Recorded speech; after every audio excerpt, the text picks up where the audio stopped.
Much of gang stalking is psychological, and the program is meant to continually occupy the mind of the targeted individual, regardless of where he is.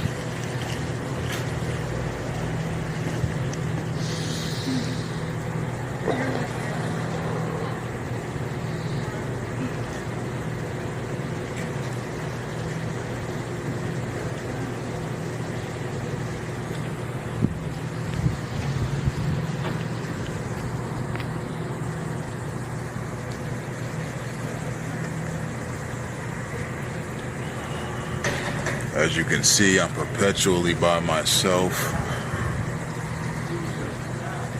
Part of gang stalking is isolating the targeted individual.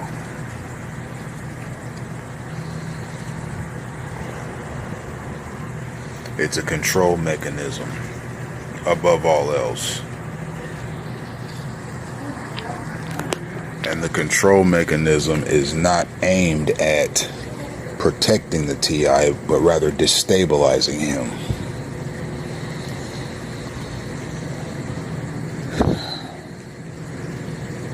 It can be quite easily described as a series of, quote, coincidences that are not coincidences, but derivations.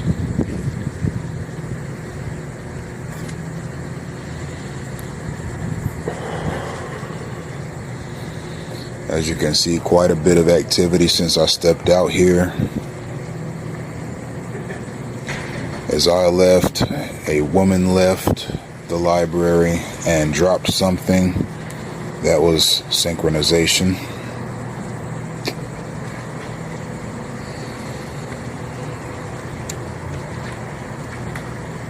The very moment a TI does something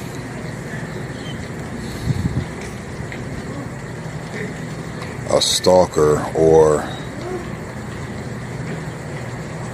a street player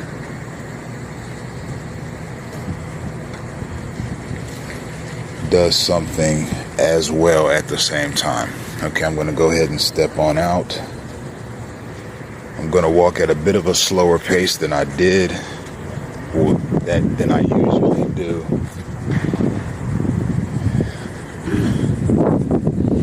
This here is a gang stalker / street player. Notice how he sneezed as soon as I turned the corner. It might have not even been a sneeze. He might have just spit to be gross. As I've said in numerous videos, making a targeted individual sick is a big part of gang stalking. A targeted individual is constantly around people who are wheezing, sneezing, coughing, spitting, breaking wind, and doing other vulgar things in his immediate vicinity in an attempt to spread germs. Here's our first public service vehicle. That white truck, that is a Martin County public service vehicle. As I've said in previous videos, an abundance of public service vehicles in the vicinity of a targeted individual is a constant occurrence and is a hallmark of gang stalking activity.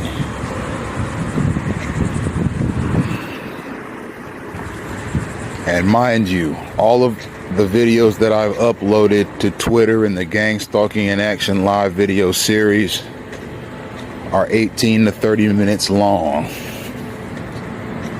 And in that short period of time,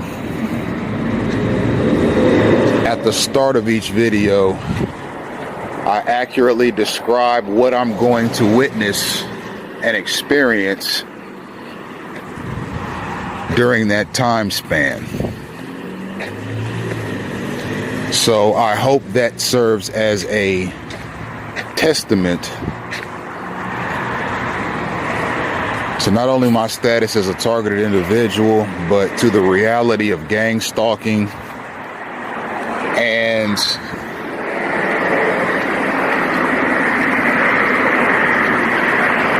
to how pervasive it is. There's a Martin County school crossing vehicle. That's a public service vehicle. That's the second public service vehicle I've seen since exiting the library. And this video is only 12 minutes long at this point.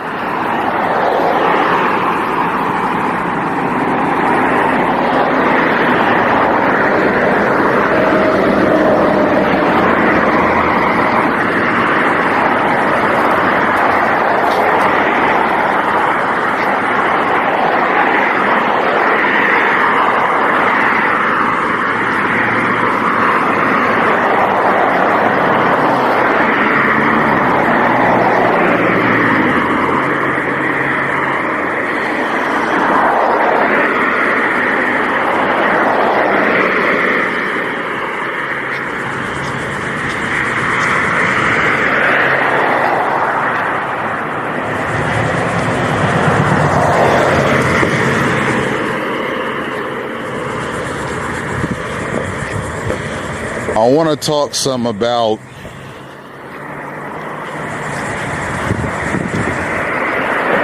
the Gang-stalking in Action live video series in relation to its political relevance.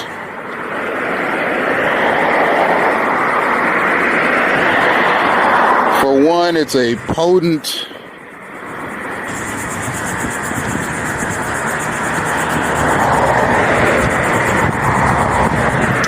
manifestation of post 9/11 monitoring programs.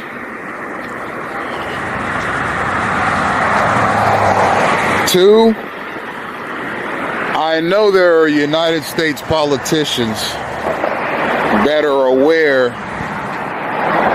of my videos and what I do.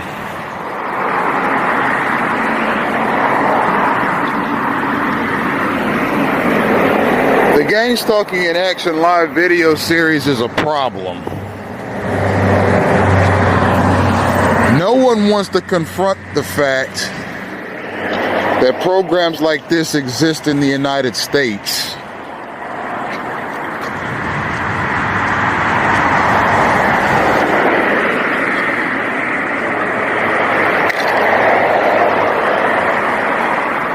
At the present time,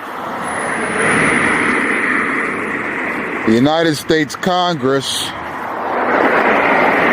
is stuffed with politicians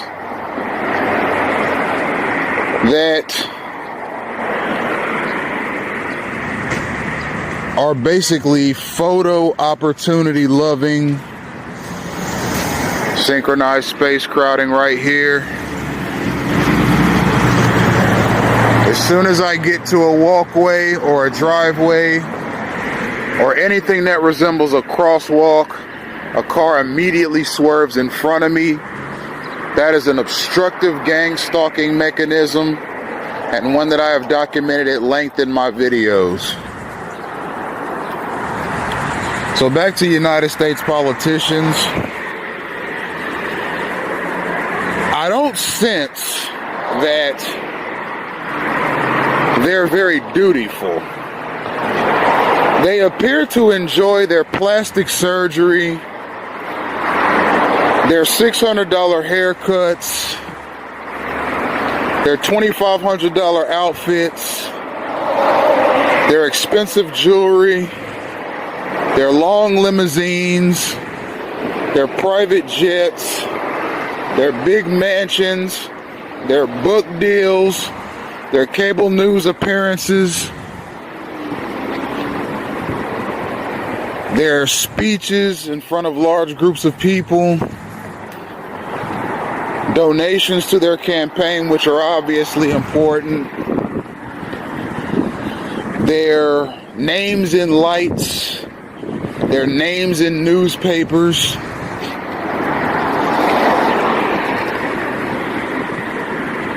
their Wikipedia pages, their millions of social media followers,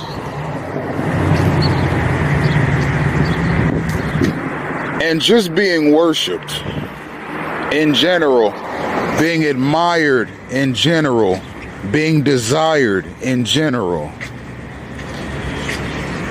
That is what U.S. politicians get in the business for. They like doing business with big corporations.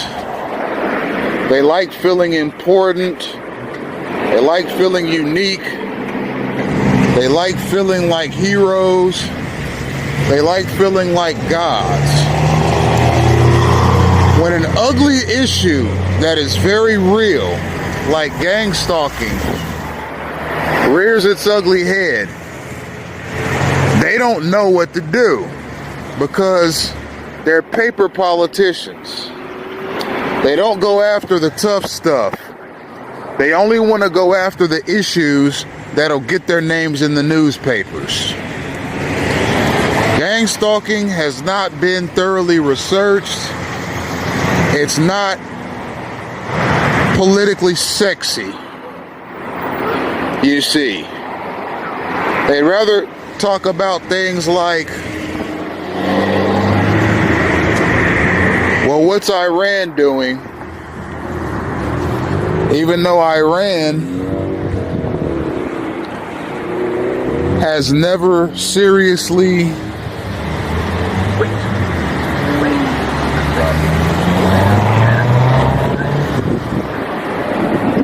provoked an attack that is an act of war against the United States.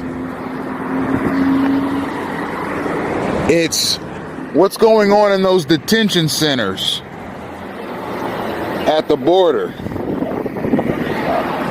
Do the illegal immigrants that came to this country who have been detained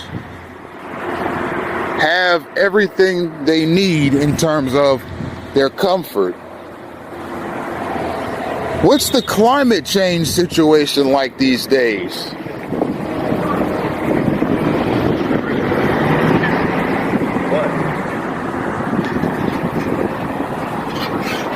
Has the earth heated up 1 degree yet?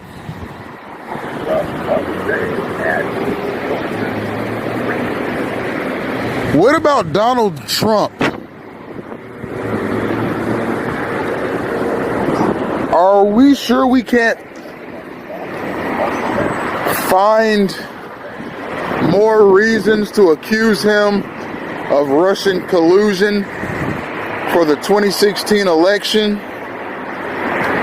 You see, there are certain things that politicians focus on. There are certain issues that politicians focus on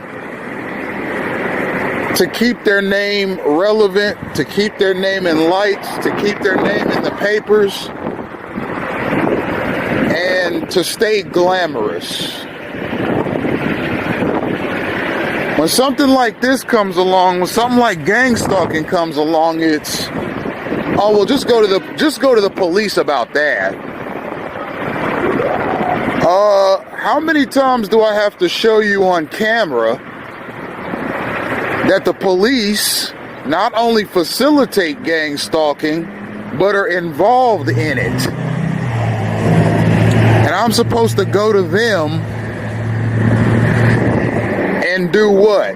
Tell them to investigate themselves? Police departments don't do that. Even if you would talk to internal affairs people are also police. You see, they just have the designation of investigating police misconduct.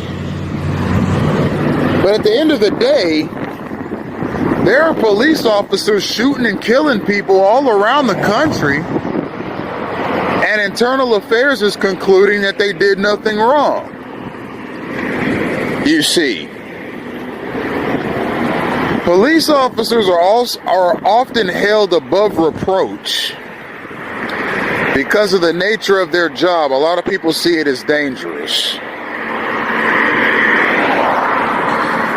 And And I will say that there are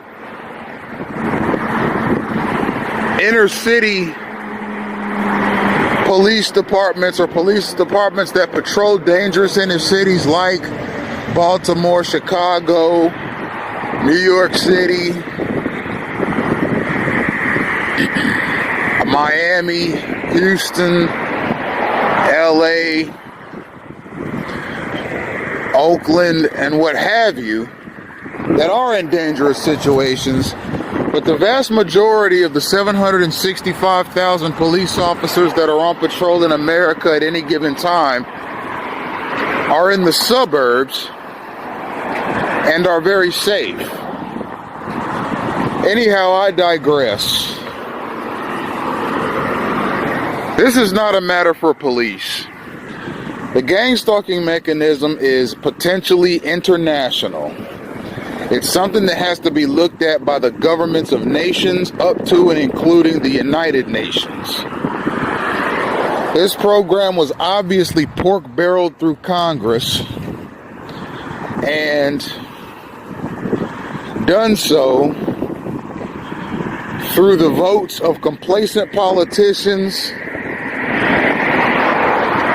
that want to stay friendly with the kinds of big corporations that facilitate gang stalking. Because mind you, big corporations make big donations to political candidates. So as a thank you to them, and as a way to stay friendly with them and their money, politicians often do what they say. So here's my message to any politician that has seen what I do and has taken an adversarial posture towards me. Just sit down and do whatever it is you do on a daily basis. I haven't asked any politician for anything.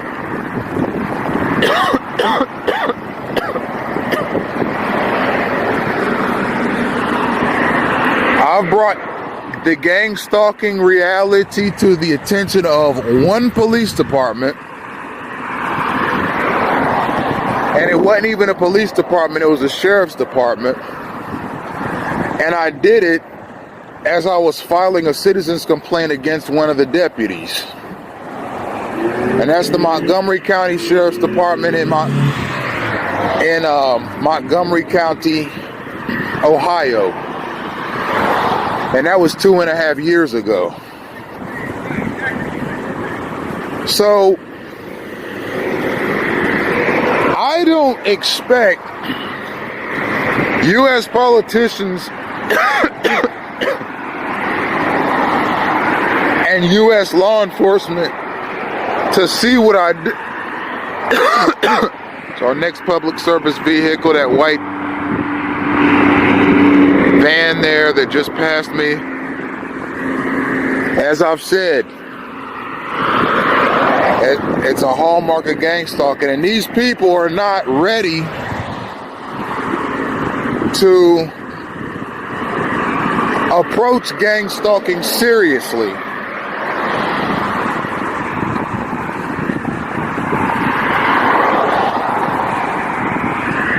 Especially coming from someone in my demographic.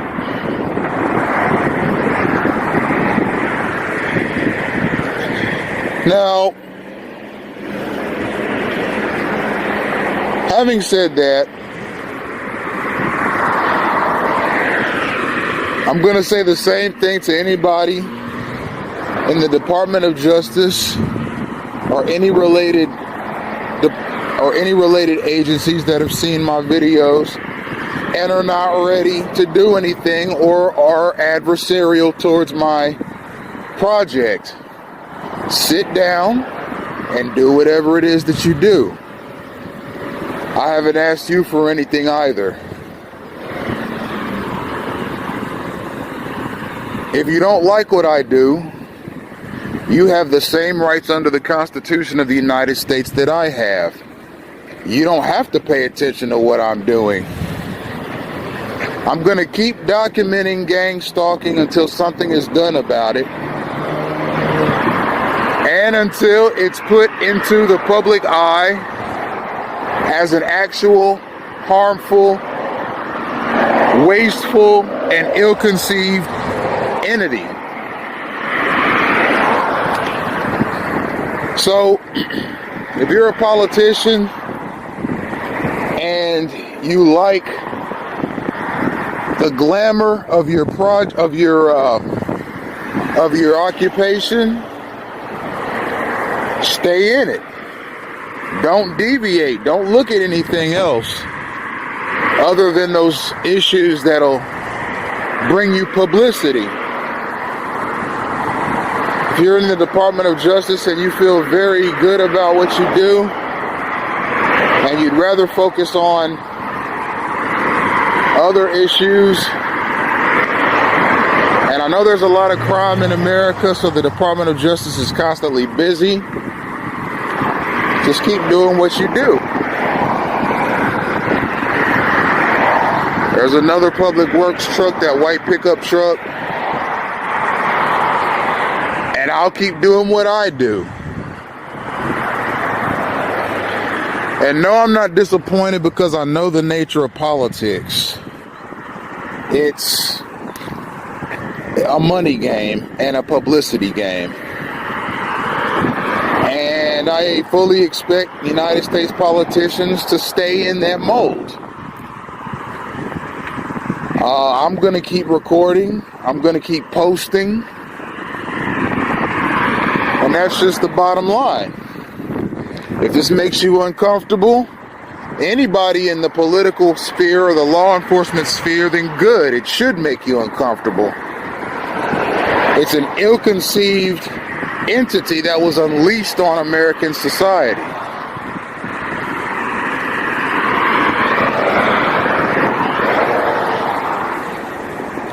"30 seconds of recording time left." If you're a media personality or a celebrity, and you see what I do and it makes you uncomfortable, good. If you have an adversarial stance against what I do, I'm going to tell you, like I told the politicians and anyone else, just go away. I'm going to keep doing what